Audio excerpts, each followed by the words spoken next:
rei Davi escreveu no Salmo 145 uma coisa muito bonita, mas linda demais, está no versículo 18. Perto está o Senhor de todos que invocam. Se você invocar a Deus, Deus estará perto de você. E se eu não invocar, vai estar longe. Ele revelou a verdade para Davi, Davi colocou lá. Aquilo ali é a palavra dirigida para o Espírito Santo. E Davi começou então a invocar Deus e Deus estava com ele. Mas só tem uma diferençazinha que nós vamos ver agora. Perto está o Senhor de todos que invocam em verdade. Não é invocar de boca para fora, não. Ah, Deus me ajuda. Ih, não ajudou nada. Você está brincando com Deus, né? Não tome o nome do Senhor em vão. Quando você invocar, faça com fé, com determinação.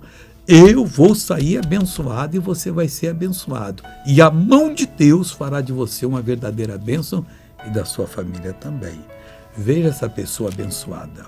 O que você sofria? Sofria muita dor nesse braço aqui, assim, sabe? Eu não aguentava nem levantar o braço, agora eu levanto. Glória a Deus. Antes da oração, você levantava até que altura, sem dor? É assim.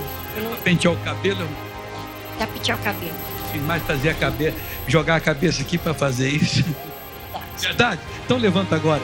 Ei, Jesus, palmas para Jesus. Agora vamos orar, querido Deus.